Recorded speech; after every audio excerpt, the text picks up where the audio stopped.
하나님을 찬양합니다. 예수님의 이름으로 사모하며 축복하며 기도합니다. 할렐루야. 이번 주에도 코로나 때문에 여러분이 빠지시는데 이제는 일상이 될 것 같아요. 크게. 그래도 이제 우리나라가 백신을 많이 맞아서 요즘 하루 확진자가 30몇만 명씩 겨우잖아요.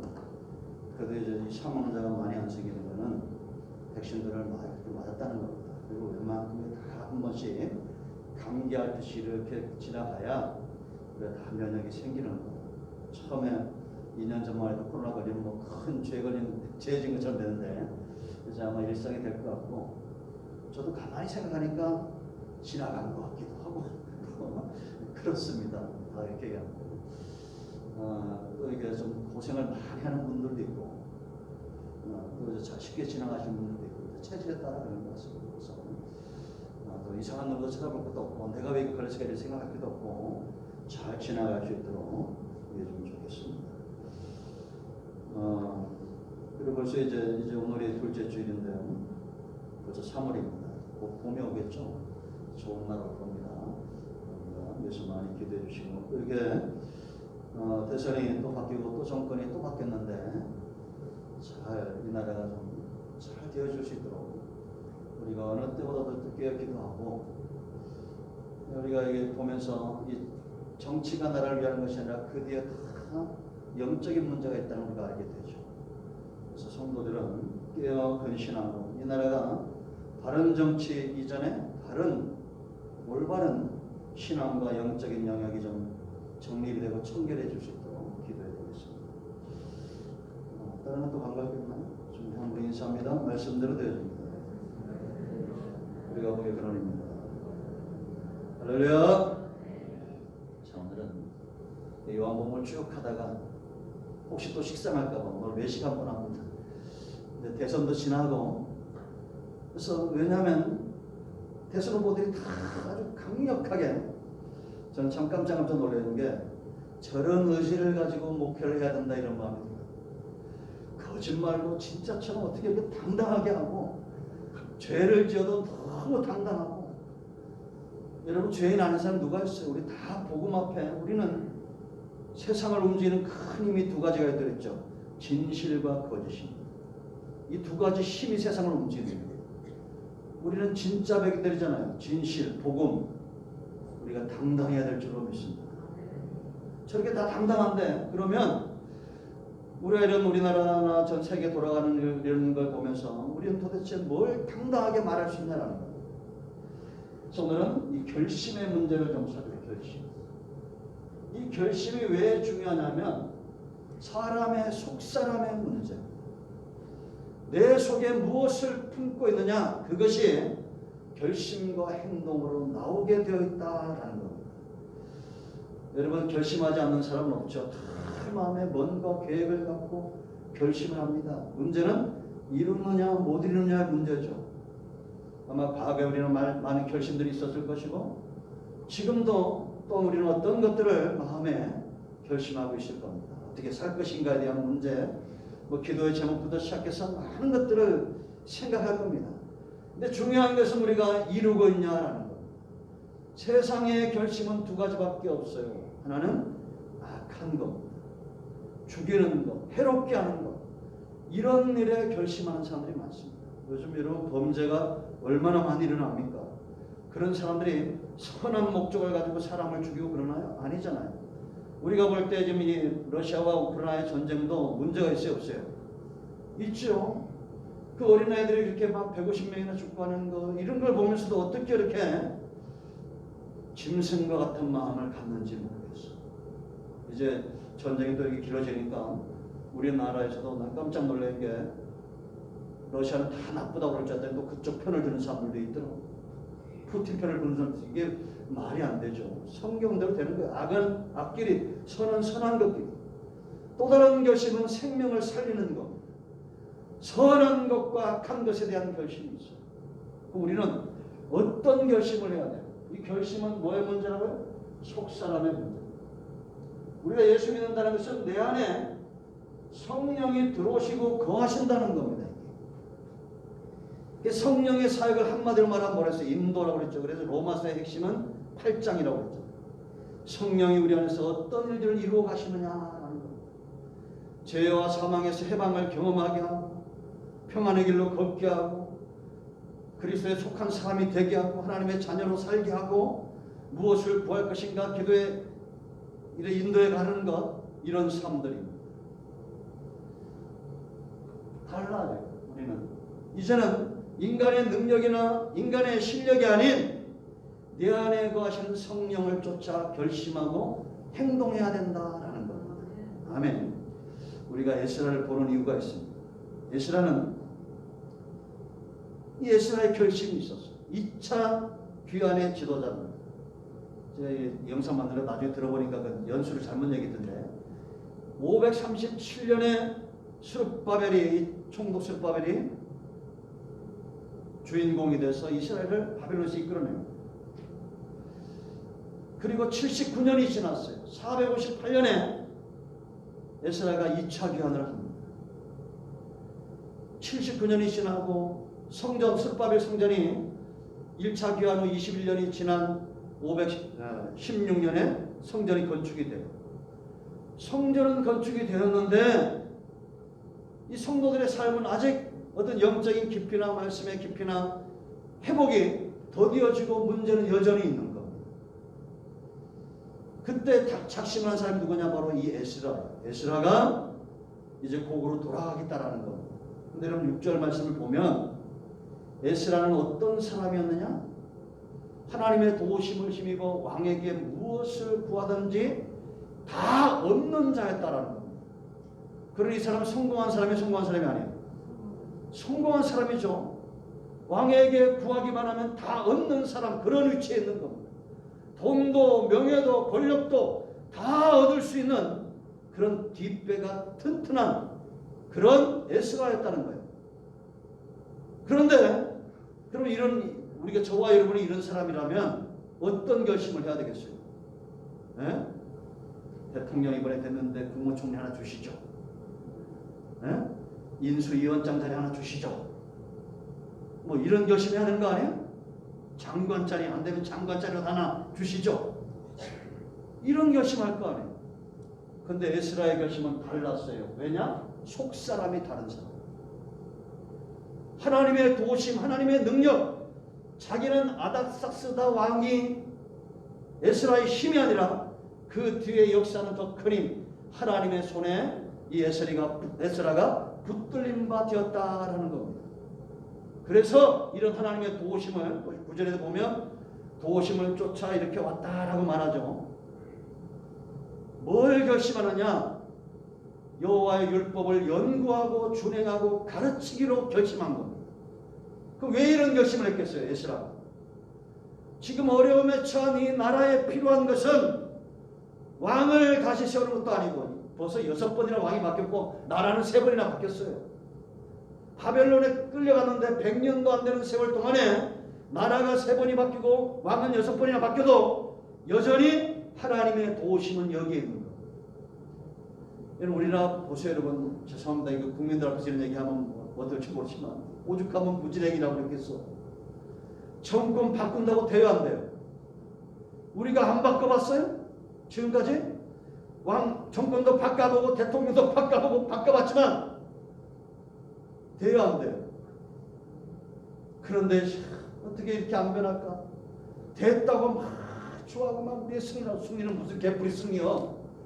또 졌다고 막 또 통곡하고 울고 아니 어떻게 이렇게 한결같이 다 어리석을까? 똑같을까? 이런 마음이 이만큼 올라오죠. 영원히 변하지 않는 분은 하나님밖에 없습니다. 아멘. 그럼 우리는 어떤 결심을 해야 되겠어요? 내가 살고 내 가정이 살고 교회가 살고 나라가 사는 것은 하나님의 말씀에 붙들림 바 되는 겁니다. 아니 여당도 야당도 당당하게 거짓말쟁이도 당당하게 말하는데 왜 우리는 당당하게 말을 못합니까?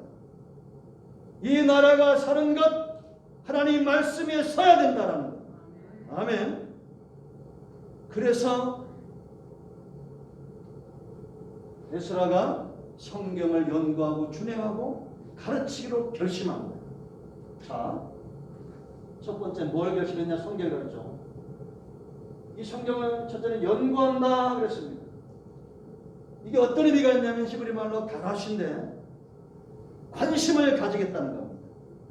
마치 금을 찾듯이 금맥을 찾아 땅을 파고 이 광맥을 발견하듯이 그런 마음으로 성경을 좀 파고들겠다는 거예요.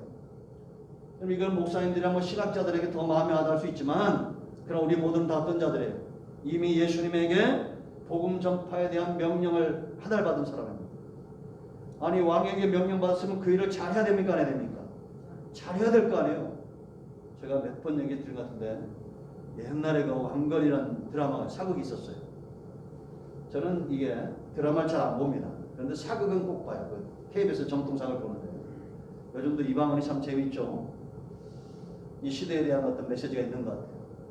근데 그 궁예라는 게 있어요. 왕건이 그 궁예가 나와요. 근데 그 내용이 전부 다 기억이 안 나는데, 이제 뭐 역사적으로 알긴 하지만 그 드라마 가운데 한 장면이 기억이 나요. 음부라는 장군이 있어요. 궁예 측근이에요.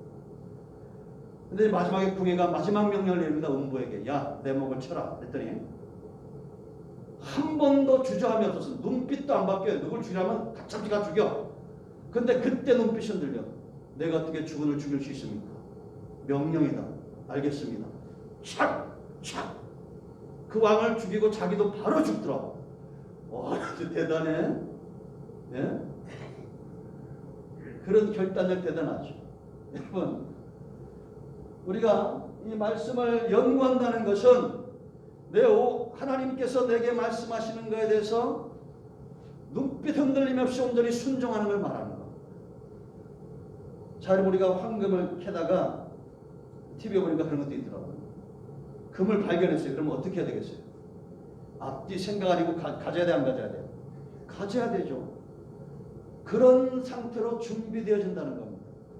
오늘 이제 밖에 가면 좀 봄맞이 내가 청소를 우리 집에 좀 했는데, 아들이랑 다 했는데, 오랜만에 이 삽질을 좀 해봤어요. 저 키우느라고. 이게 화분 뒤에 너무 지저분했는데, 아니 이 엉덩이 뼈가 여기 근육이 얼마나 아픈지 서 있기가 힘들어 이게. 그래도 힘들어도 하는 거예요. 왜냐? 사람은 중심이 움직이기 때문에 몸을 쓰는 거예요. 이러면 내가 운동해야지 이러다가 집에 들어오면 또 안 하게 돼요. 그걸 극복하는 게 굉장히 힘들어져요. 이제 나이 들면 이제 운동을 하려고 그러거든요. 이제 운동을 하려고 하는데, 그래도 억지로 하다 보니까 지금은 턱걸이를 30kg 합니다.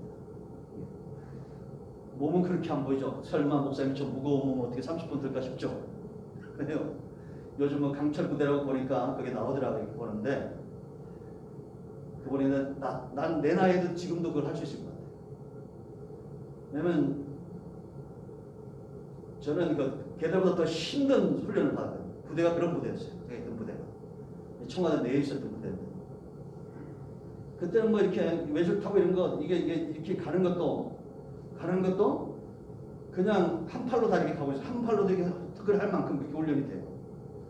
그렇게 단련을 시키는 거예요. 강하게 만들어 놓는 거죠. 힘들게. 근데 이제 이렇게 힘들어도 마음이 움직이니까 그걸 하는 거예요. 그러니까 이게 달라지는 겁니다. 우리 여러분, 성경을 주야로 묵상하는 거 쉽지 않습니다. 그래도 마음이 준비가 된 사람은 그 말씀 앞에 가게 돼 있어요. 연구하는 겁니다. 마음을 든다는 거. 나를 그렇게 말씀을 사모하고 말씀을 연구하고 주야로 묵상할 수 있는 자로 나를 준비시키는 상태가 먼저다. 여러분, 시편 19편과 119편은 말씀에 대해서 그 가치를 이야기하죠. 그런데 19편 10절 말씀 보면 금, 순금보다 더 사모할 것이요 꿀과 송이꿀보다 더 달다 이렇게 말합니다. 그러니까 금이나 꿀보다도 말씀을 더 너희가 사모해야 된다는 거예요. 왜냐? 7절 말씀을 보면 여호와의 율법은 완전하다 이렇게 말합니다. 완전하여 우리의 영혼을 소성시키시고 생명의 문제, 우리의 영혼을 살게 한다는 겁니다. 그러니까 예수님도 요한복음 6장에서 말씀을 뭐라고 했어요? 지난주에 있죠. 양식이라고 했습니다. 그러니까 먹지 않으면 죽는 거예요. 생명의 문제입니다. 근데 완전한 양식이 율법.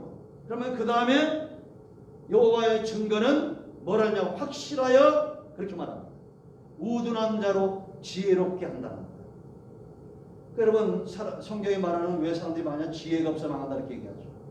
그 여호와의 교훈은 정직하여 마음을 기쁘게 한다 이렇게 말합니다. 여러분 우리 내 마음에 염려가 있고 근심이 있고 우울하고 답답하고 힘들고 이거 치료하는 방법 간단해. 말씀으로 돌아가면 돼요. 언제까지는 이게 여러분 저는 이제 감사한 게 목사가 아니었으면 아마 말씀 이렇게 안 봤을 거예요. 억지로 자꾸 먹으면 살잖아요. 똑같아요. 기도도 우리가 힘을 다해서 말씀을 사모하고 사랑하고 자꾸 가까이 나가봐야 됩니다. 나가고 말씀을 묵상하고 힘들어도 억지로 막 하게 하고 그렇게 몇 달만 지나면 사람은 있죠. 이 육체의 재미를 사는 것 같죠? 아니에요 여러분. 세상에 성도는 세상과 사는 방법이 다른 사람들이에요. 그러니까 우리는 자꾸 말씀을 묵상하고 이 말씀을 소통하고 그렇게 살아야 돼요. 아멘? 그래야 마음에 즐거움이 오는 거예요. 그래서 여호와의 계명은 순결하여 우리의 눈을 밝게 한다라는 겁니다. 보는 자가 결단하게 되어 있어요. 듣지 못하고 깨닫지 못하고 그러면 결단이 안 되는 겁니다. 그러니까 이 말씀이 내게 어떤 유익인지 정말 내 영혼을 살리고 나로 지혜롭게 하고 내 마음에 기쁨이 되고 내 눈을 밝게 하고 여호와를 경외하는 도를 순결하여 영혼까지 이루고 이런 체험적인 것들이 있어야 우리가 세상이 아닌 하나님의 말씀을 연구하는 일에 결단할 수 있다는 겁니다. 그러니까 뻔한 길 갈 필요 없어요. 자꾸 세상 사람들과 어울리고 세상 사람들과 만나고 그러면 시간 낭비, 돈 낭비, 나중에 남는 건 내 마음의 우울함과 상처뿐이에요. 근데 우리가 하나님 앞에서 말씀을 묵상하고 주야로 묵상하고 그러면 시냇가에 심겨온 나무와 같은 거예요. 그러면 시냇가에 심겨온 나무 어떤 거라 했어요? 시절을 타지 않는 것. 어떤 어려움이 와도 기근도 가뭄도 그리고 태풍도 이런 거 염려가 없어요. 왜? 뿌리가 깊기 때문에. 그래서 저는 제가 하나님이 저를 목사 만들려고 그랬는지 모르지만 우리 바로 옆이 저수지고 그 옆에 큰 나무가 하나 있고 그리고 앞에 1km쯤은 뱀 기어가듯이 논 가운데 이렇게 또랑이 떠있죠. 또랑이. 아무리 기근이 들어도 이 또랑 옆은 항상 나무들이 푸르르 푸르르 물이 있기 때문에. 여러분 저는 비를 참 좋아합니다. 그래서 우수에 찬 남자 이런 거 아니에요. 비가 내리면 은혜가 내리는 거. 여러분 오늘 그 비 왔죠? 저 다 돈 떨어진 거예요. 돈 떨어진 거. 사람이 계산할 수 없는 돈이 지금 하늘에서 내린 거예요. 50년 만에 기근이 끝나는 겁니다. 일주일 넘게 지속되는 산불이 꺼지는 거예요. 이 돈으로 따져도 얼마야? 이게 다 은혜예요. 은혜. 모든 것이 은혜입니다. 아멘. 그러니까 우리가 말씀을 주야로 묵상하는 자 되길 축원드립니다. 두 번째 어떤 결심이냐? 준행하겠다. 연구만 하지 않고 이제는 실천하겠다라는 겁니다. 음식을 잘 만들면 먹고 싶어야 돼, 안 먹고 싶어야 돼? 먹어야 됩니다. 시커먼 산의 준비를 해놓고는 근데 입맛이 없다 이러면 안 돼. 드셔야 돼. 그래서 이 준행은 뭐냐? 아사인데 준행하지 않으면 저 사람들에게 농담에 그냥 아사 굶어 죽어요. 안 먹으면. 히브리 말로는 아사야.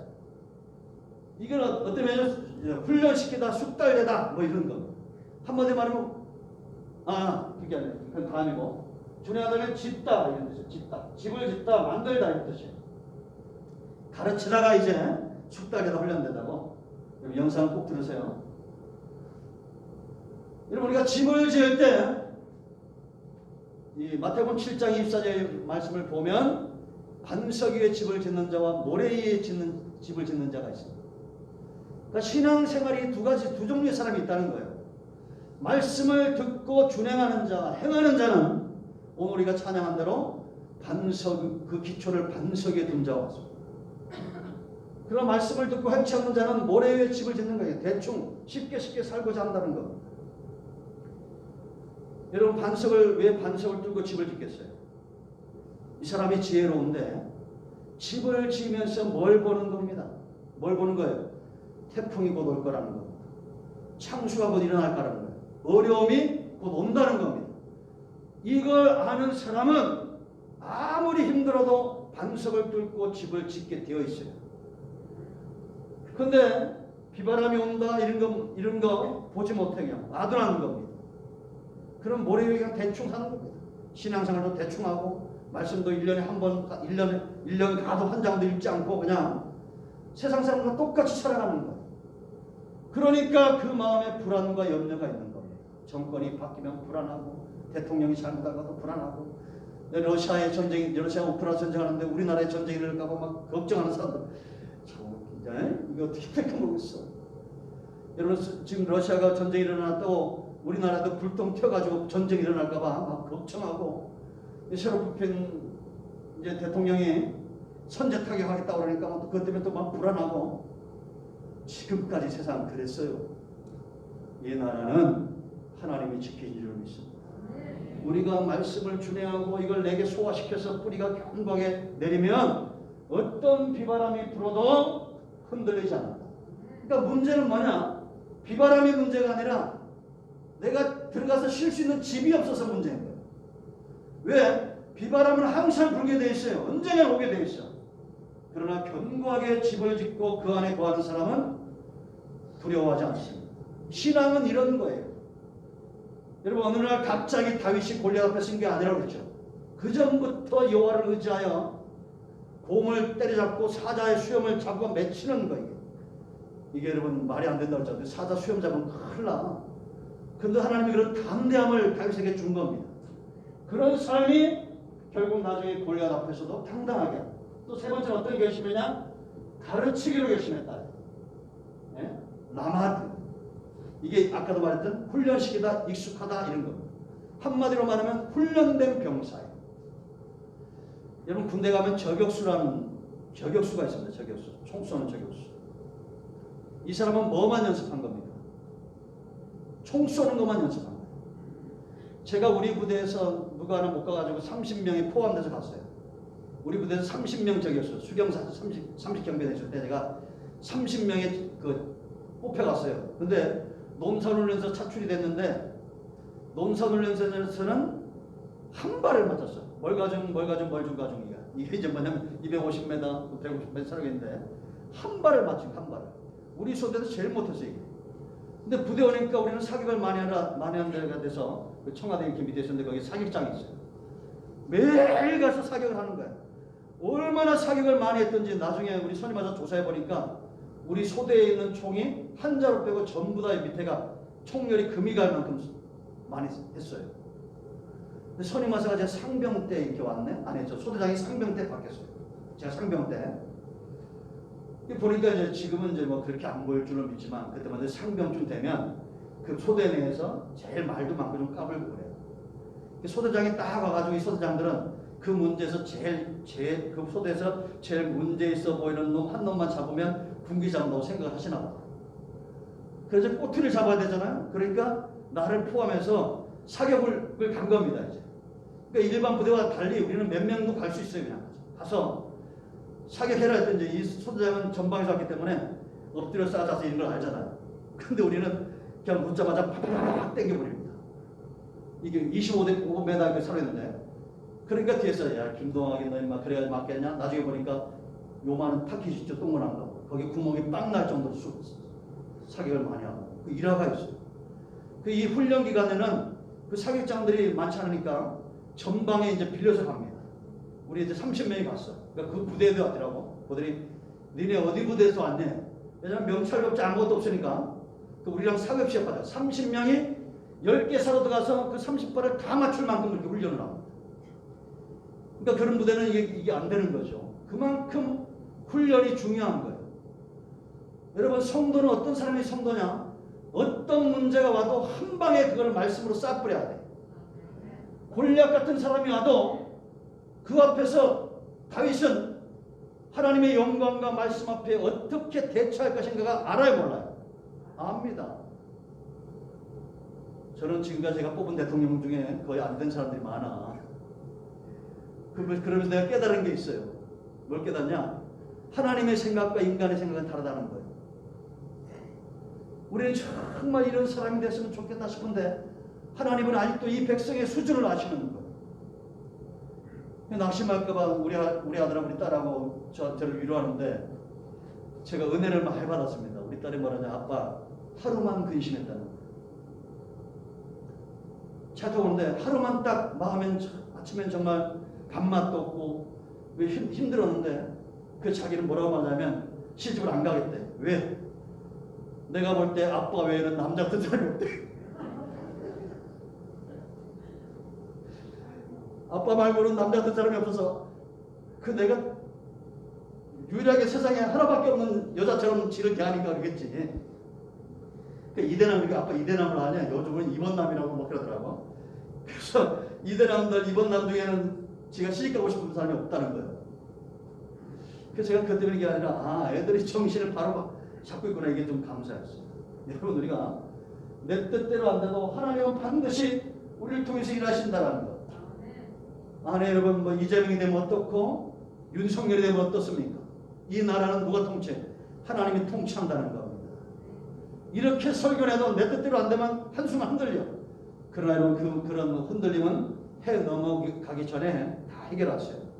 그 이제는 우리가 어떤 상황 앞에서도 하나님은 일하신다. 대처할 수 있는 능력이 있어야 돼요. 그러면 이렇게 연구하고 준행하고 가르치고 이런 결심을 하게 된 이유가 있어요. 두 번째 이유가, 그 첫째는 뭐냐면 가장 중요한 것, 하나님의 도우심이에요. 뭐라고요? 하나님의 도우심이 있었다라는 겁니다. 제가 에스라서를 읽으면서 가슴이 뛰는 게 뭐냐면 5절 말씀 보면 에스라가 누구냐? 아론의 16대 손이라는 거예요. 누구의 16대 손이요? 아론의 16대 손이요. 그러니까 여러분, 아브라함에게서 누가 나온다고 그랬어요? 이삭이 나오는 겁니다. 하나님이 아브라함의 가문 레이지파를 신실하게, 왜 우리가 하나님의 도우심을 의지해야 되냐? 하나님의 첫 번째는 하나님은 신실하시기 때문이다라는 겁니다. 16대가 오면 이게 도대체 얼마나 긴 세월입니까? 그런데도 하나님은 아론의 가문 레이지파, 하나님의 일하심을, 이 하나님의 신실하심이 이 가정을 복되게 하고 있다라는 것이죠. 할렐루야. 두 번째는 능력이, 하나님의 능력이에요. 6절 말씀 보면 아닥사스다 왕을 움직일 수 있는 사람, 하나님의 능력이 지금 에스라를 붙들고 있다는 겁니다. 그 중요한 세 번째는 체험. 이 하나님의 도우심이 과거가 아니라 현재입니다. 현재에 내가 체험하고 있기 때문에 신앙적 결심이 있는 겁니다.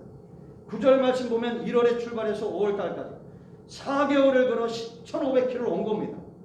지금 뭐 1500km는 그냥 자동차 타면 금방 가지만 그 당시에는 4개월을 걸려 간 거예요. 4개월 동안 고향으로 돌아오면서 그 험난한 여정 아닙니까? 광야에서 40년, 얼마나 험난한 여정이에요. 그런데도 이들이 그들 가운데 애굽으로 돌아가지 않고 광야에서도 하나님을 향한 신앙이 더 뜨거워지고 약속의 말씀을 더 붙들었던 사람들은 그 광야에서 광야가 보이는 것이 아니라 하나님이 보여져요. 체험했죠. 하나님의 섭리, 하나님의 능력, 하나님의 은혜, 말씀하신 바를 이루시는 하나님을 날마다 체험하는 사람들이 이런 신앙적 결단을 할 수 있다는 겁니다. 그러니까 삶은 어려운 게 아니에요. 내가 누구를 더 체험하고 있느냐라는 거예요. 남편이 아내가 더 느껴지면 그 아내가 결정권을 갖습니다. 근데 아내가 집안에서 남편이 더 권위가 있으면 그 결정권이 거기 있어요. 문제가 생길 수밖에 없어요. 사람이니까. 근데 우리 가정의 머리는 그리스도다라는 거예요. 하나님을 체험하는 사람은 그 삶이 하나님이 기뻐하는 삶으로 속사람의 능력을 결단할 수밖에 없다라는 거예요. 자, 두 번째, 하나님의 도우시고, 두 번째 뭐냐? 정말 이 나라에 필요한 것이 하나님 앞에 돌아가는 것, 말씀 중심, 하나님 중심으로 돌아가는 것이라는 확신이 에스라에게 있었던 겁니다. 그러니까 이런 결심을 하는 거예요. 여러분, 우리나라도 정말 지금 필요한 것은 처음에 제가 시작한 말씀드렸지만 교회가 먼저 말씀에 서야 됩니다. 지금 1000만 명이 예수를 믿어요. 나머지 믿지 않는 사람이 5천만이에요. 아니 4천만이에요. 5천만이 넘죠. 그럼 생각을 해봐요. 불신자가 지금 4천만이에요. 믿는 사람을 이제 신앙이 있든 저든 이제 1000만이에요. 그럼 누가 더 세야 돼요? 누가 더 힘이 있어야 돼요? 우리가 더 힘이 있어야 돼요. 다수가 아니에요. 이제 여러분 그 출애굽기에 나올 겁니다. 다수가 아니에요. 여기 4천만이라도 하나님을 의지하는 자 한 사람 다윗이 골리앗과 블레셋을 이기는 것처럼 그렇게 당당해야 돼요. 저는 제가 우려했던 것이 이제는 지금도 우려도 안 되지만 이게 우리나라가 지금 신천지가 막 득세하고 있잖아요. 이번에도 홍준표 씨가 오죽하면 그런 말까지 했겠어. 이번에도 어느 지역 그 잘 보세요. 거기 전부 신천지가 득세하는 지역들이죠. 두려워하지 마세요. 신천지 무슨 무당 뭐 법사 잡사 날뛰어도 신실하게 믿는 다윗 같은 말씀에 선 한 사람이 그 모두를 이길 줄로 믿습니다. 그래서 예레미야 5장 1절에 하나님 앞에서 공의를 구하고 진리를 구하는 자 한 사람이 그 한 사람 때문에 하나님은 그 성읍을 사하겠다는 거죠. 할렐루야. 지금 세 번째, 또 이렇게 결심하는 이유가 있어요. 이 결심이 무슨 뜻이냐면 마음에 두다 이 뜻이에요. 그러니까 이건 어떤 말이냐면 사랑만큼 강력한 동기가 없다 이렇게 보시면 됩니다. 지금 에스라가 이 바사 제국에서 왕을 움직일 만큼 그런 부도 있고 명예도 있고 권력도 있지만 마음엔 항상 뭐가 있는 겁니까? 그 돈도 아니고 자기 자리도 아니고 항상 그 마음에는 지금 바벨론 폴에서 돌아간 고국에 있는 하나님의 약속의 말씀 붙들고 사는 그 백성들이 그 마음에 있다는 거예요. 이게 누구의 마음이었어요? 모세의 마음이었고 바로의 왕궁에서 왕자로 사는 것보다도 백성들과 함께 고난받기를 택했던 모세의 마음이고 또 이제 이 다음에 느헤미야가 오죠. 느헤미야의 마음이에요. 느헤미야 1장 4절 말씀 보면 이 느헤미야가 통곡하고 금식하며 기도하죠. 왜냐? 3절에서 소리가 들려오는데 고국에서 지금 고난을 당한다는 겁니다. 지금 이게 이제 느헤미야가 3차 귀환을 가요. 스룹바벨이 537년에 BC니까 거꾸로 전수가 1차 귀환을 하고 그리고 79년이 지나서 에스라가 458년에 2차 귀환을 해요. 그러니까 하나님이 이게 잘 보면 하나님이 한 나라를 견고하게 세우는 과정이 보이는데 그 우리나라랑 너무 닮아 있어요. 이게 하나님의 일하심이니까 그러겠죠. 지금 여러분 포로로 끌려와서 70년 만에 돌아오니 이 나라가 얼마나 형편없었겠어. 주변에서 막 사마리아면 막 침범해오고 나라 아주 엉망진창이죠. 그럴 때 강력한 리더십이 있는 스룹바벨이 와서 나라의 기초를 다듬고 스룹바벨 성전을 21년 만에 세워놔요. 근데 이제 쉽게 말하면 건물은 됐네? 건물은 됐어요. 그럼 이 속에 있는 사람들을 채워야 돼, 안 채워야 돼? 신앙적인 사람으로 신앙 부흥이라서 채우기 위해서 에스라를 보내요. 이 제사장 에스라를 보내가지고 사람들 쉽게 말하면 수준을 높이는 거예요. 영적으로 이렇게. 근데 이제 하나님을 잘 섬기고 성전 주주를 살고 그러는데 여전히 외세의 침입이 있는 거예요. 그러니까 하나님이 세 번째 느헤미야를 보내서 52일 만에 성벽을 다 만들어주는 거예요. 그래서 나라가 견고하게 세워집니다. 네, 여러분 이게 느헤미야나 에스라나 다니엘이나 바벨론에 가서 성공해도 항상 다니엘의 마음도 보세요. 예루살렘을 향해서 창을 열고 그 마음이 어디 있다는 거예요? 거기 있다는 거예요. 여러분 요전에 제가 그 보니까 이분이 간첩했는데 누명을 썼더라고요.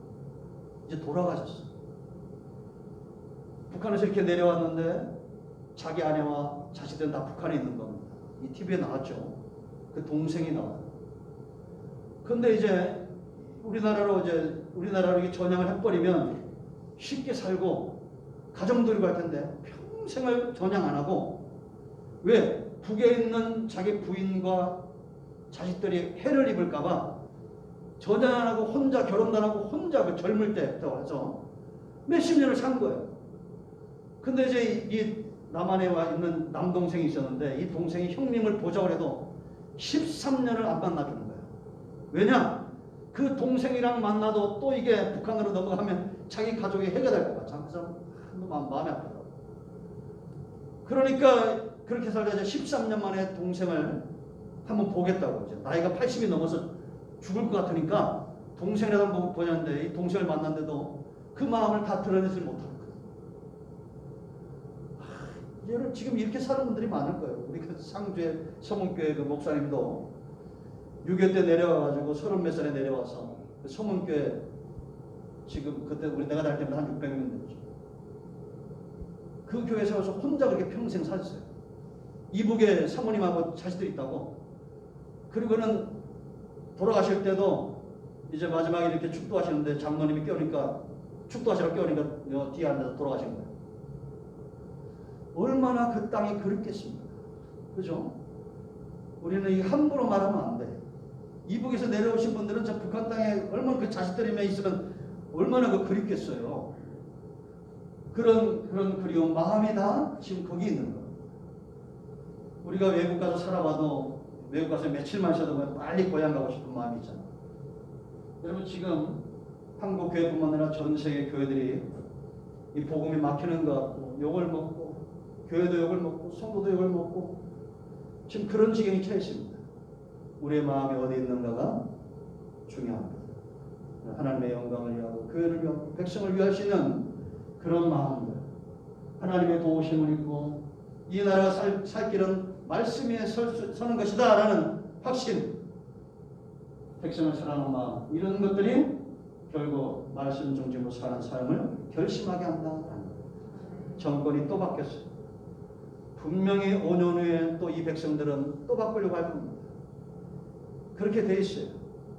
예수님이 예루살렘에서 입성할 때 호산나 다윗의 자손이야 했던 자들이 며칠 만에 예수를 십자가에 못 박으라고 소리치는 자들입니다. 믿는 자들은 정신을 차리고 있어야 돼요. 깨어 있어야 돼요. 감정에 휘둘리지 말고 하나님이 내게 어떻게 말씀하신지 하나님 중심 말씀 중 사는 우리 모두가 되기를 축원드립니다. 기도하겠습니다.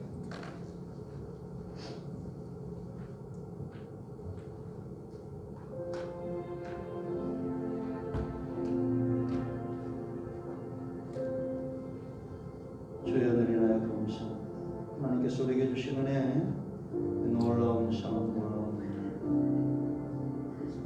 하나님의 말씀이 능력이 되고 하나님의 말씀이 우리 삶 가운데 양식이 되고 하나님의 선하신 뜻이 우리의 눈을 밝히는 놀라운 축복을 깨달아 세상 권력이나 명예나 세상의 부가 중심이 아닌 하나님 중심의 삶을 사는 그런 눈이 열리고 마음은 기쁨으로 넘치고 삶은 평안하며 사역은 능력 있는 이런 삶 살기를 원합니다.